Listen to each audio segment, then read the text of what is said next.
అదే RTV app వార్తల్ని క్షణాల్లో చదివే అవకాశం ఉంటుంది. ఒక న్యూస్ పేపర్, ఒక టెలివిజన్ ఛానల్ మీ చేతుల్లో ఎప్పుడూ ఉంటాయి.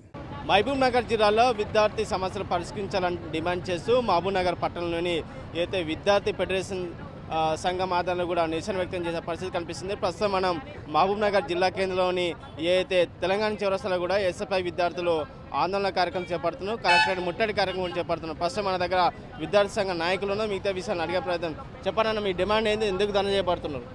ఈరోజు ఎస్ఎఫ్ఐ తెలంగాణ రాష్ట్ర పిలుపు మేరకై 33 జిల్లా కేంద్రంలో చెలో కలెక్టరేట్ ముట్టడి నిర్వహిస్తూ ఉన్నాం. ప్రధానమైన డిమాండ్ ఏంటంటే 7,200 కోట్ల రూపాయలు స్కాలర్షిప్ బకాయిలో ఉన్నాయి. చాలామంది విద్యార్థులు స్కాలర్షిప్లపై ఆధారపడి చదువుతూ ఉన్నారు. స్కాలర్షిప్ విడుదల కానందు వలన చాలామంది విద్యార్థులు విద్యకు దూరమైన పరిస్థితి ఈరోజు రాష్ట్రంలో కనిపిస్తూ ఉంది. 2019 నుంచి 2024 వరకు దాదాపుగా 5-6 సంవత్సరాల కాలం పాటు విద్యార్థులకు స్కాలర్షిప్ అందడం లేదు.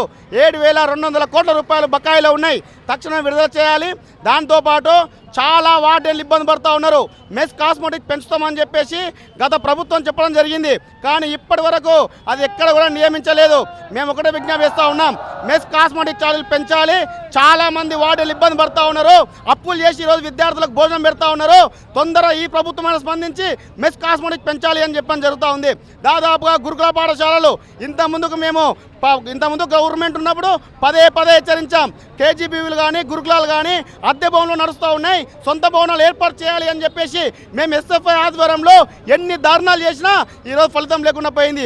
ఈ కొత్త వచ్చిన ప్రభుత్వం కూడా పట్టించుకొని మా యొక్క డిమాండ్లు, విద్యార్థుల సమస్యలు పరిష్కరించాలని చెప్పేసి మేము మీడియా ముఖంగా హెచ్చరిస్తున్నాం. లేని పక్షాన పెద్ద ఎత్తున రాష్ట్ర వ్యాప్తంగా ఆందోళన చేయడానికి సిద్ధంగా ఉంటామని చెప్పేసి మీడియా ముఖంగా హెచ్చరిస్తూ ఉన్నాం. ఓ పక్క కూడా ప్రభుత్వం విద్యారంగానికి పెద్దపీట వేస్తున్నామని అంటున్నాం. ఓ పక్క కూడా మహబూబ్ నగర్ ఎమ్మెల్యే, స్థానిక ఎమ్మెల్యే మహబూబ్ నగర్ జిల్లాని ఎడ్యుకేషన్ హబ్గా తీసుకోబోతుంటున్నారు. ఎడ్యుకేషన్ అభివృద్ధి తీసుకోతే సంతోషకరం. ఎందుకంటే ఎడ్యుకేషన్ అభివృద్ధి అయితేనే నీళ్లు, నిధులు, నియామకాలు అని చెప్పేసి తెలంగాణ రాష్ట్ర ప్రభుత్వం తెచ్చుకోవడం జరిగింది. నీళ్లు లేవు, నిధులు లేవు, నియామకాలు లేవు. కానీ ఈ ప్రభుత్వమైనా ఇచ్చిన మాట నిలబెట్టుకోవాలని చెప్పేసి మేము ఎస్ఎఫ్ఐగా చెప్తా ఉన్నాం. దాంతోపాటు ఉన్నత విద్యకు సంబంధించుకున్న చాలా ఇబ్బంది పడుతూ ఉన్నారు. మహబూబ్నగర్ జిల్లా కేంద్రంలో తెలంగాణ రాష్ట్రంలోనే అత్యధికంగా పెద్ద జూనియర్ కళాశాల, గర్ల్స్ కళాశాల.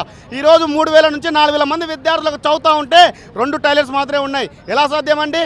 కాబట్టి మేము ఒకటే విజ్ఞప్తి చేస్తూ ఉన్నాం, టీఆర్ఎస్ ప్రభుత్వం మాట ఇచ్చింది, మాటలో ఓడిపోయింది, ఫలితం దక్కించుకోలేదు. కాంగ్రెస్ ప్రభుత్వం కొత్తగా వచ్చింది, ఇచ్చిన మాట నిలబెట్టుకోవాలని చెప్పేసి కూడా మేము చెప్తా ఉన్నాం. రైట్. ఉత్తమైన కూడా కొత్త ప్రభుత్వం ఏదైతే అధికారంలోకి వచ్చిన కాంగ్రెస్ ప్రభుత్వం విద్యారంగ సమస్యలు పరిష్కరించాలంటూ విద్యార్థి ఫెడరేషన్ సంఘ నాయకులు తెలియజేసిన పరిస్థితి కనిపిస్తుంది. వీడియో జర్నలిస్ట్ సీనితో రామకొండ, ఆర్టీ, మహబూబ్ నగర్. మరిన్ని వీడియోస్ కోసం ఛానల్ ని సబ్స్క్రైబ్ చేయండి. లేటెస్ట్ అప్డేట్స్ కోసం వాట్సాప్ ఛానల్ ని ఫాలో చేయండి. అండ్ లింక్ డిస్క్రిప్షన్ లో ఉంది.